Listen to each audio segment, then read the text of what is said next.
नमस्कार, TV9 मराठीमध्ये आपल्या सगळ्यांचं स्वागत। मी निखिला। महत्त्वाची बातमी, पंकजा मुंडे यांच्याकडून स्वतःच्या उमेदवारीचे संकेत देण्यात आले।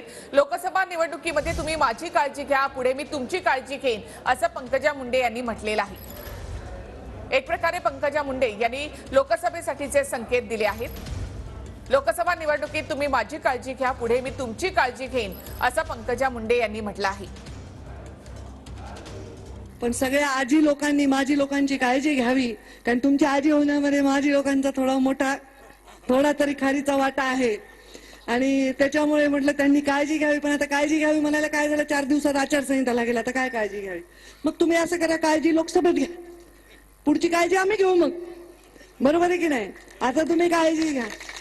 आता लोकसभेची निवडणूक लागली, आता ही निवडणुकीचं मंच नाही, पण सगळ्या आजी लोकांनी माझी लोकांची काळजी घ्यावी, कारण तुमच्या आजी होण्यामध्ये माझी लोकांचा थोडा तरी खारीचा वाटा आहे आणि त्याच्यामुळे म्हटलं त्यांनी काळजी घ्यावी। पण आता काळजी घ्यावी म्हणायला काय झालं, 4 दिवसात आचारसंहिता लागेल, आता काय काळजी घ्यावी? मग तुम्ही असं करा, काळजी लोकसभेत घ्या, पुढची काळजी आम्ही घेऊ मग, बरोबर आहे की नाही? आता तुम्ही काळजी घ्या। आता लोकसभेची निवडणूक लागली, आता ही निवडणुकीचं मंच नाही,